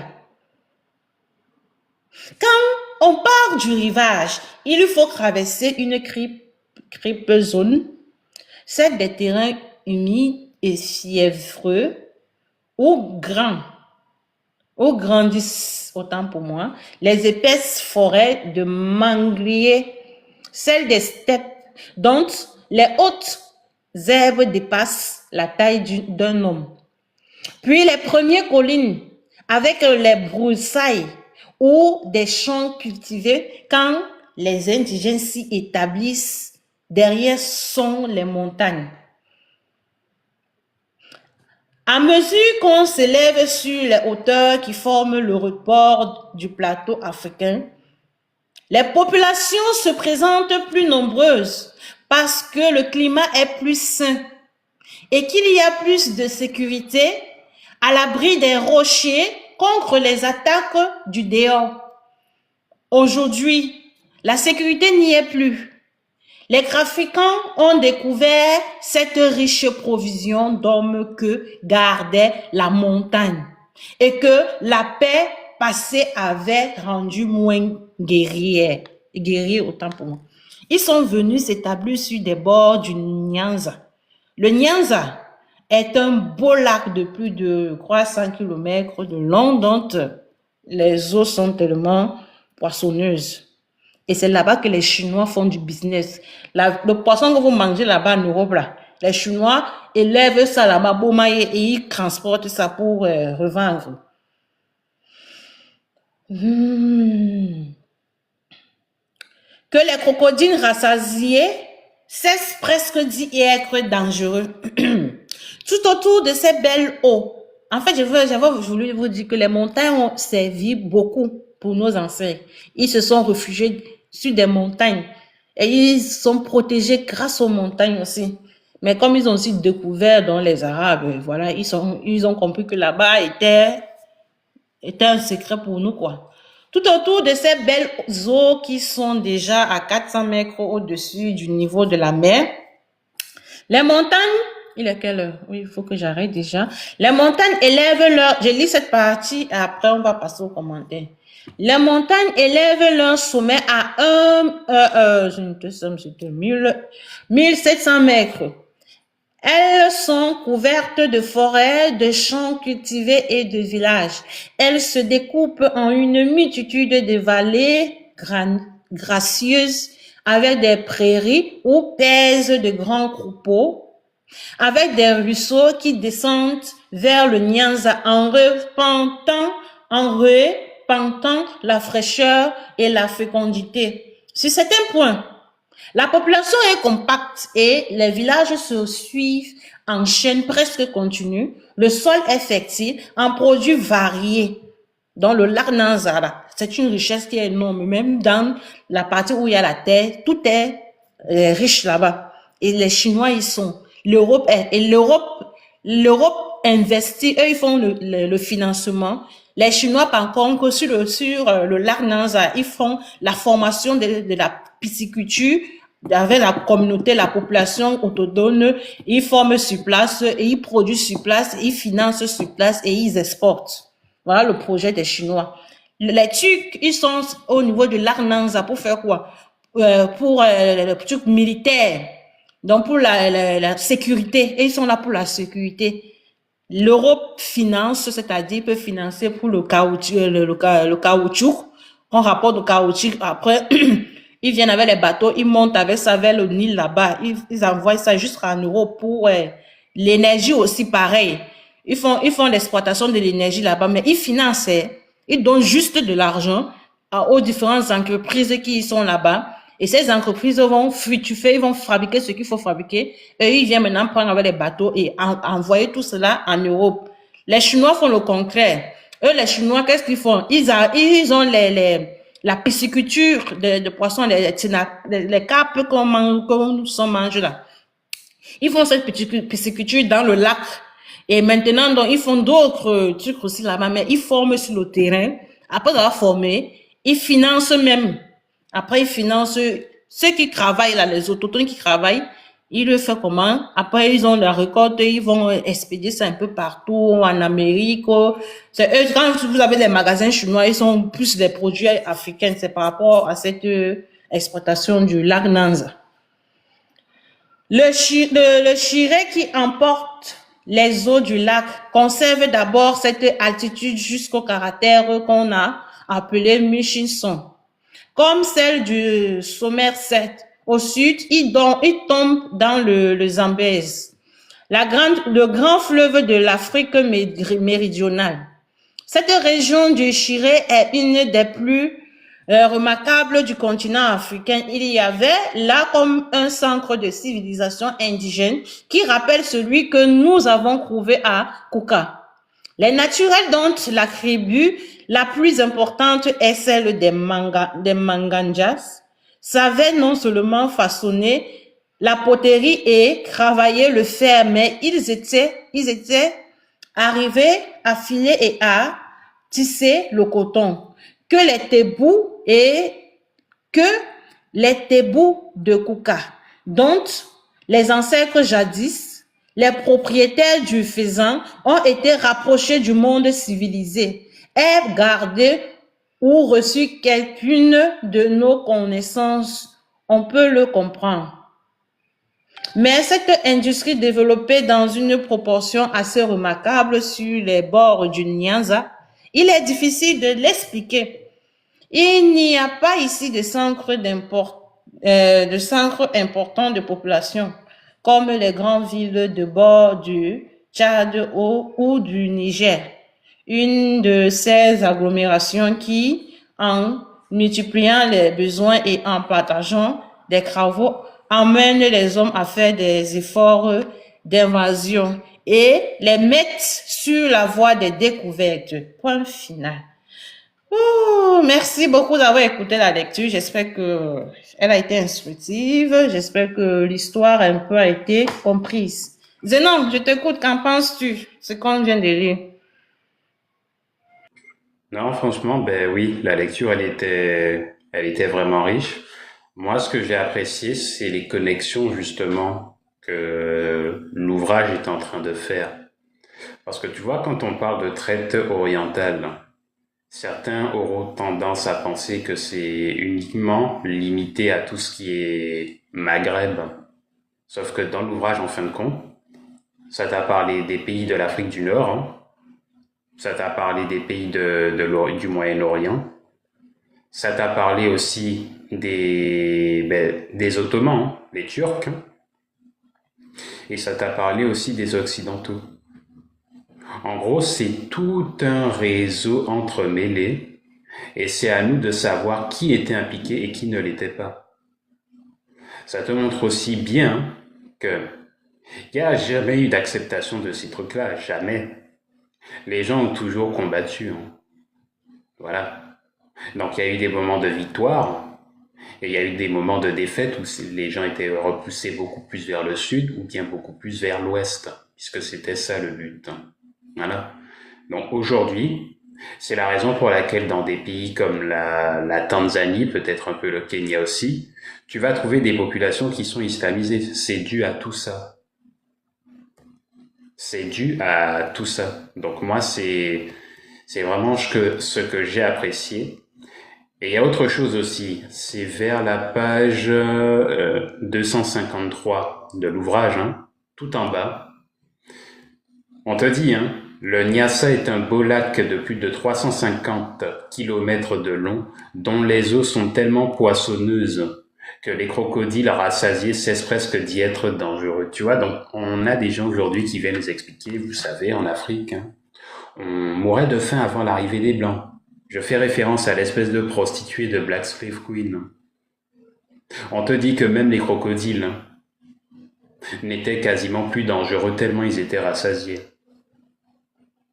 Donc si même eux pouvaient manger à leur faim, comment ça se fait que vous sortez que les Africains ne pouvaient pas manger à leur faim eux aussi? Et c'est ça. Zénon, c'est pour cela que les Chinois sont sur ce lac. Ils font la pisciculture. Oui. Et ça produit, franchement, ils ont du poisson dedans. Mais c'est pour ça que tu as tous les pays du Moyen-Orient et la Turquie qui viennent en Afrique. C'est pour assurer aussi leur sécurité alimentaire. Parce que tu prends l'Arabie Saoudite, je suis désolé, pays pétrolier, d'accord, mais les terres fertiles, elles sont où? Il n'y en a pas, c'est le désert. C'est le désert. Voilà, tous les pays du Moyen-Orient là-bas, c'est le désert. C'est pas des choses qu'ils peuvent faire chez eux. Nous, de notre côté, on a quasiment on a les matières premières, on a tout ce qui est ressources alimentaires et même énergétiques. Et oui, potentiel géothermique, dont l'un des plus évidents, c'est celui qu'on trouve au Cameroun, hein, donc c'est chez toi, et Sakalala Omotunde le disait. Et tu as aussi l'énergie à travers certains barrages. Si tu en fais un du côté de la RDC, ça peut alimenter quasiment toute l'Afrique. L'Éthiopie a inauguré son barrage de la Renaissance. Ils ont un potentiel hydroélectrique qui est élevé à je ne sais pas combien de gigawatts. Et ouais. Donc tu vois, c'est tout ça qu'il faut prendre en compte. Donc moi, franchement, je dis la lecture, elle était très bien. Franchement, elle était très bien. Je n'ai fait que ressouligner encore des passages, surtout pour la partie qui parle de l'Afrique de l'Est, parce que ça va me servir à chicoter certains Somaliens ou Érythréens si jamais je les croise. On les connaît, hein, toujours à sortir les mêmes bêtises que oui, non, nos ancêtres, ils ont accepté d'être musulmans. Non, non, non, ça c'est faux, c'est faux. Vous, personnellement, dans vos familles, vous avez choisi. Vous êtes peut-être alliés aux Arabes. C'est pour ça que les Omanais, ils étaient bien à l'aise chez vous. Mais maintenant qu'on sait que vous êtes des descendants de traîtres, les mêmes qui nous sortaient que oui, on peut être pour l'Afrique et être dans ces espèces de religions abrahamiques, Mais vous plaisantez ou quoi? Vous plaisantez? Et on les voit, c'est toujours les mêmes traîtres aujourd'hui qui vont s'allier avec les chameaux pour pouvoir nous attaquer. Donc nous, c'est très simple. On va vous envoyer 6 pieds sous terre. C'est tout ce que je dis. Voilà. Vous ne pouvez pas dire que vous êtes pour l'Afrique tout en ouvrant la porte comme ça gratuitement aux Arabes. Le voilà l'un des problèmes qu'on a aujourd'hui. En tout cas, merci pour la lecture. Moi, ce que j'ai retenu pour cette lecture, c'est que, et ce que j'ai aimé, dans les pages 120, 265 jusqu'à celle-ci qu'on s'est arrêté là, mon Mia. Les gens là, nos ancêtres les ont bien bastonnés. Je vais reconstituer l'histoire. En fait, il y a nos ancêtres qui ont résisté pendant qu'ils venaient faire des razzias. Lorsqu'ils brûlaient nos maisons, ils arrêtaient là. Il y en a qui ont résisté et ils partaient se retrouver dans une île juste à côté de la Tanzanie, appelée l'île de Pata. Et cette île, il y avait tous ces ancêtres noirs qui ont eu à résister et s'échapper de toutes les caravanes et ainsi que des razzias que les Arabes faisaient. Ils partaient donc dans cette île. Il y a un monsieur, un roi appelé Zimba. Le guerrier Zimba va les accueillir et ils vont former une armée dans cette île. Et cette armée va bien attaquer les Arabes au point où les Arabes vont fuir.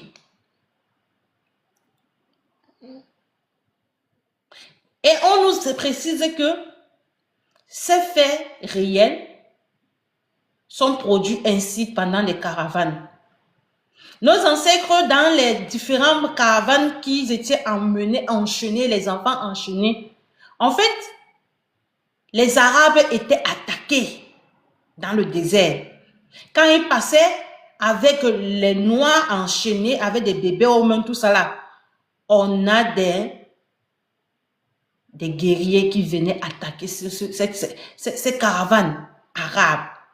Ils les ont tellement attaqués que quand ils traversaient même les endroits pour arriver en Égypte, mais du coup, ils étaient obligés de bastonner nos ancêtres enchaînés pour les faire comprendre de vite marcher.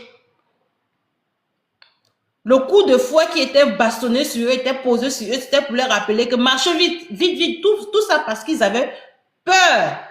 Ils craignaient les embuscades que nos ancêtres mettaient en place.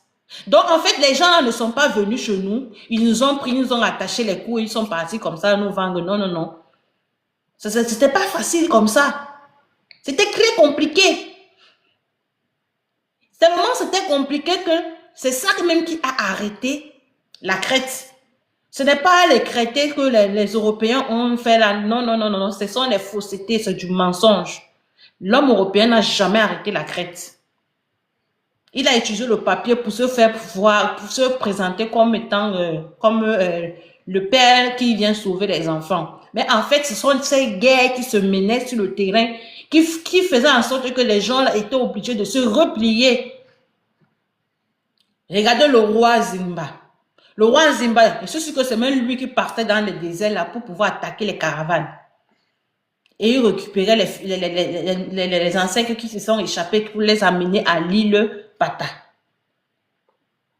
Donc, à aucun moment, on s'est laissé faire. C'est grâce à cette résistance que les Nubiens ont fait, les Abyssins ont fait,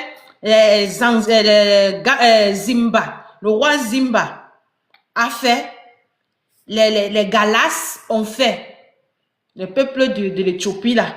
À l'époque, il s'appelait Galas. Donc, les Galas, les peuples nubiens, les peuples abyssins, le peuple de quoi encore là? De l'île de Pata, donc mené par Zimba, mais du coup, ce sont eux qui ont menacé les Arabes et les Européens. Ce sont eux qui ont permis la fin de la crête arabo-musulman caucasien. Ce n'est pas un papier qui a arrêté cette guerre. Ce n'est pas ça, c'est faux.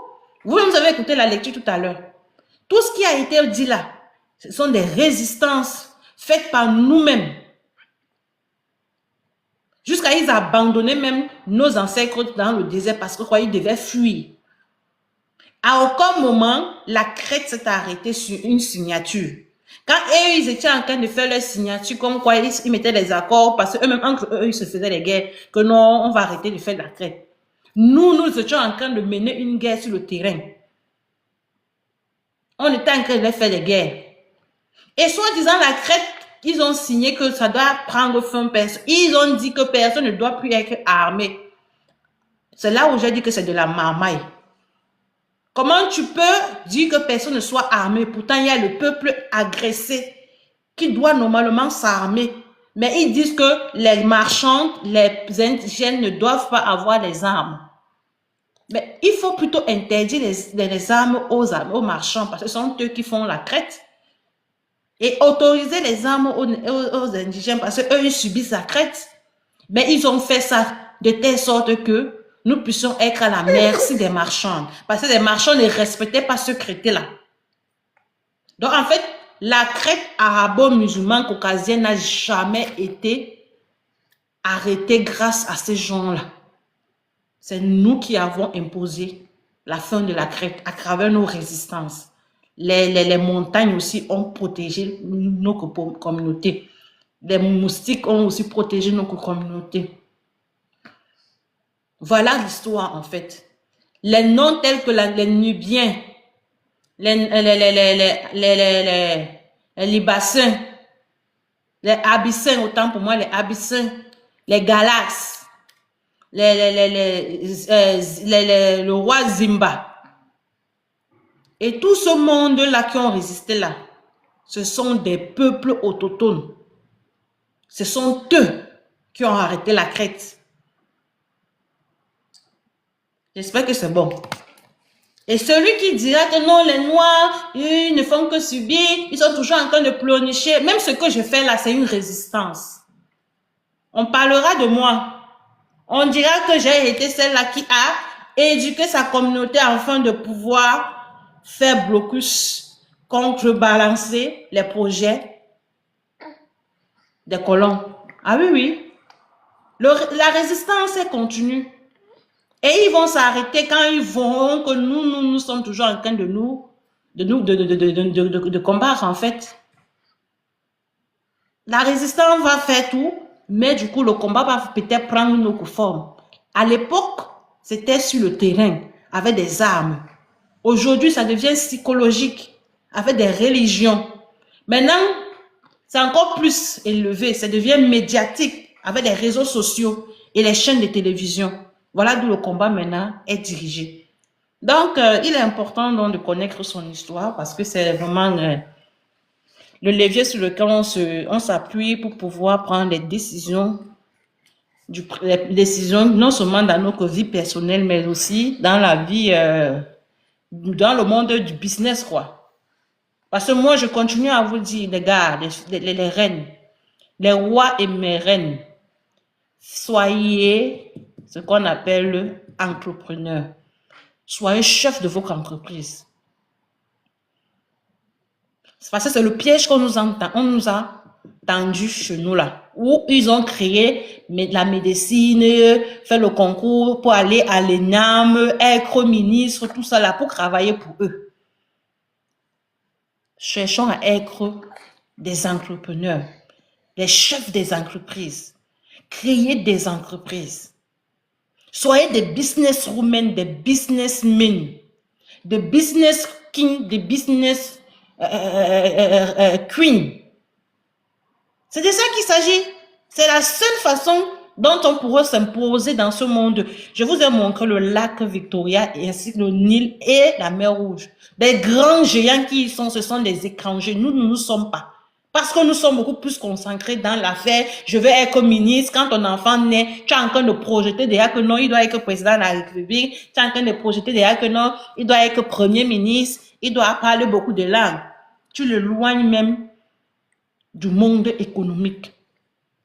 C'est là où les autres sont en train de préparer les enfants à continuer à être les géants de ces différents plans stratégiques tels que le Nil, le lac Victoria ainsi que la mer Rouge. Et ils sont en train de préparer les enfants à être des grands économistes, des grands women business et men business.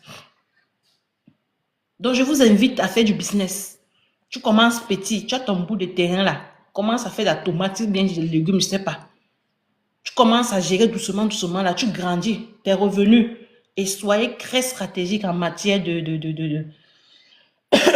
d'économie. Moi, le secret que moi j'ai compris dans l'économie, c'est l'épargne. Pour ne pas s'endetter, il faut beaucoup épargner pour réaliser. Dépenser moins, avoir plus d'ancré. Quand tu as plus d'ancré, tu dépenses moins, tu es capable de réaliser. Mais quand tu as plus d'ancré, tu dépenses plus, tu diminues tes chances de réaliser. Donc, si tu as par exemple 100 € le mois, par exemple, comme salaire, dans les 100 €, épargne 10 €. Arrange-toi que tous les mois, tu dois épargner 10 €. D'ici tel nombre de mois, tu auras peut-être une somme, peut-être, disons, 10 mois, ça te fait peut-être 10 fois 10, ça va te faire 100 €. Et que peut-être que le projet, c'est 50 €. Ça te fait un plus. Et maintenant, tu peux même encore ajouter un autre argent, peut-être des imprévus. Le jour que tu veux réaliser ton projet, tu prends un argent, je ne sais où, tu ajoutes dessus, tu réalises ton projet. En fait, ce que je vais dire là, pour être woman business ou bien king businessman, il faut juste faire de l'épargne. Mais pour ceux qui aiment aller faire les empreintes, là, aller emprunter de gauche à droite, là, moi, je ne conseillerais pas. Qui va lentement, va sûrement. Qui va lentement, va sûrement. Mais ceux qui veulent faire avec les prêts, c'est aussi avoir, ce n'est plus être souverain, hein. Tu seras dicté par quelqu'un parce que tu as pris son argent. Mais si tu es lentement, sûrement, tu épargnes, tu es capable de réaliser quelque chose à ton nom et tu es souverain. Cherchons la souveraineté dans tous nos domaines de notre vie. Non, c'est ça quoi. Devenons des entrepreneurs. Arrêtons de mettre dans les enfants, la tête de nos enfants que lorsqu'il a le bac, on veut qu'il soit ministre, il soit médecin. Quel salaire ils vont obtenir? Pour qu'ils vivent encore dans la misère comme nous? Mais non. Envoyez-les tous dans le business, dans l'économie. C'est là-bas que les géants se sont trouvés. C'est là-bas que tous ils sont. Et ils font bien, ils s'enrichissent. S'ils ne s'enrichissaient pas, c'est qu'ils n'ont pas de base militaire à Djibouti. Mais parce que la route qu'on appelle, l'eau qui circule là, la mer Rouge là, cette porte d'entrée là, est une richesse énorme. Il y a tellement de choses qui circulent là qu'ils sont obligés d'avoir des bases militaires à Djibouti. Donc, et nous alors, on va laisser nos enfants être juste médecins, juste militaires, juste je ne sais pas quoi. Et un conseil, c'est ça qui m'est venu dans l'esprit aujourd'hui, là, le matin, quand je me suis levée. Si vous faites du business là, ayez une armée privée. Une armée privée est très importante. C'est-à-dire une armée en technologie. Donc avec des appareils, comment je peux dire, qui peuvent voir à distance. Donc tout ce qui est technologie là, mais une armée privée pour sécuriser vos intérêts. Tu as tes hectares. Ne sois pas seul pour gérer tes hectares. Tes revenus créent une petite armée qui va te créer des robots. Donc, il y a des gens qui font dans le robotisme et tout ça là. Tu prends des personnes comme ça qui vont travailler dans ça. Et une petite armée qui va protéger tes intérêts. Tu as les yeux partout. J'ai dit, soyez des businesswomen et businessmen. C'est important. Sinon, là où les géants parleront, nous n'aurons pas de bouche pour parler. Et comme nous n'aurons pas de bouche pour parler, nous serons appelés à subir tout ce qu'ils vont prendre comme décision sur les différentes grandes routes stratégiques. On va subir. C'était ça ma conclusion aujourd'hui. Battons-nous, peu importe la quantité d'argent que nous avions. Tu as combien? Tu épargnes, tu te donnes un objectif. Il faut toujours être objectif. Toujours. Tu te programmes, tu dis, bon, j'ai 6 mois pour atteindre telle somme. Et être businessman, ça demande beaucoup de discipline. Beaucoup de discipline. Tu te projettes en fait. J'ai 6 mois pour épargner telle somme d'argent. Tu te prives de certaines choses, tu épargnes. Ok, j'ai atteint telle somme d'argent. Voilà ce que je veux. Tu veux acheter quoi? Des hectares? Allez, tu pars, tu prends cet argent, tu achètes ça, c'est le premier objectif atteint. Après, tu programmes encore un autre. J'ai dit le secret du business là. Pour ceux qui veulent être souverains, c'est l'épargne. Mais ceux qui veulent être dépendants des autres, allez prendre de l'argent, vous prêtez et vous commencez à rembourser. Là-bas, vous êtes plus souverain parce que vous dépendez de quelqu'un. Vous avez la pression quelque part pour que l'argent doit produire. Donc, si le business ne fonctionne pas, c'est encore une autre pression là-bas, le stress qui va s'ajouter. Mais si vous voulez faire des choses doucement et être souverain, pas seulement dire que l'Afrique doit être souveraine. Nous-mêmes, dans notre vie personnelle, nous devions être souverains. Et la souveraineté en économie, c'est l'épargne. Ça, c'est pour moi, hein. Je peux me tromper. Chacun a sa part d'idéologie dans l'économie. Je n'ai pas fait d'études économiques, mais j'analyse tout simplement. Pour moi, la souveraineté en économie, c'est l'épargne. Tu n'as pas besoin d'aller garder, tu gagnes quelque chose, tu gardes doucement le nombre. Et il ne faut jamais fixer un gros chiffre. Sinon, vous n'allez jamais arriver à aboutir votre projet. Il faut toujours donner. Si par exemple, tu gagnes 500 € le mois, prévois au moins 50 € que tu vas épargner tous les mois. C'est petit, c'est minable. Tu vas même négliger quand tu vas sortir les 50 €. À force de le faire, tu vas atteindre une somme qui va te permettre de réaliser avec le temps, avec la patience. Trop pressé aussi va te faire, tu vas échouer. Donc, soyons tous dans cette affaire-là. L'économie doit être le centre de tout Africain. Avant que tu ne rêves d'être président, je ne sais quoi, mets d'abord au centre l'économie. Tu dois avoir un business que tu gères toi-même personnellement. Les revenus de ça va te faire nourrir ta famille. Ce sera une entreprise familiale qui va employer des gens. Et n'oubliez pas l'armée. Aujourd'hui, la technologie qui a avancé. Tu peux avoir une petite armée. Dans l'armée, il y a des personnes qui s'occupent uniquement de contrôler tes biens que de te multiplier dans tous les domaines. Donc, l'épargne, l'armée ne doit pas manquer dans le business. Et c'est ce qu'eux, ils font. Hein. Quand ils ont leur bateau qui circule à la mer Rouge, là, ils ont des bases militaires à Djibouti pour protéger les intérêts. Donc, faire de l'économie, ça va aussi avoir une armée qui va protéger nos intérêts. Tu n'as pas d'armée, ça ne sert à rien. Ce n'est pas seulement dire à nos gouvernements d'avoir une armée forte. Nous, les citoyens, le citoyen lambda, doit mettre dans sa tête que tu as un business que tu fais, prévoir dans l'avenir, quand le business va grandir, avoir une armée qui va sécuriser tes biens. Parce que si une guerre éclate, tu vas aussi couper. Et si une guerre éclate, que plusieurs citoyens dans le même pays ont des corps armés, vous allez soutenir l'État. Tout simplement. Et c'est ce qui se passe ailleurs. Comment je peux dire, plusieurs formes de militaires se sont déjà créées, mais c'est privé. Quand il y a guerre, tous partent pour soutenir l'État. Ça se voit ailleurs. Donc, soyons capables d'être ceux-là qui produisent et non que ceux qui consomment. Moi, j'ai dit, on est fatigué de seulement être médecin, être ministre, être maire. Ce sont des postes que quand les gens regardent, ils pensent qu'ils sont trop supérieurs. Mais en fait, devant une économie, celui qui gère la mer Rouge là, avec son bateau, tu es petit. Parce que lui, il a le cap. C'est qu'on dit au Cameroun, l'argent. Il t'éteint. Tu es petit. Il te donne là, sur ton visage, poum, 1 milliard, tu changes d'avis, tout de suite. Entre ça et être celui-là qui a des milliards, c'est quoi? Je préfère avoir les milliards. Donc, sur ce, je voulais terminer sur cela, en fait, pour qu'on comprenne l'importance de ne plus chercher à travailler pour les autres, mais d'être son propre chef, quoi. C'est pas l'orgueil, ce n'est pas l'hypocrisie, non, c'est question de soulever notre continent. de nous élever tout simplement, de ne plus consommer, mais de produire. De rien, de rien. Kem, ce sont les petites notions.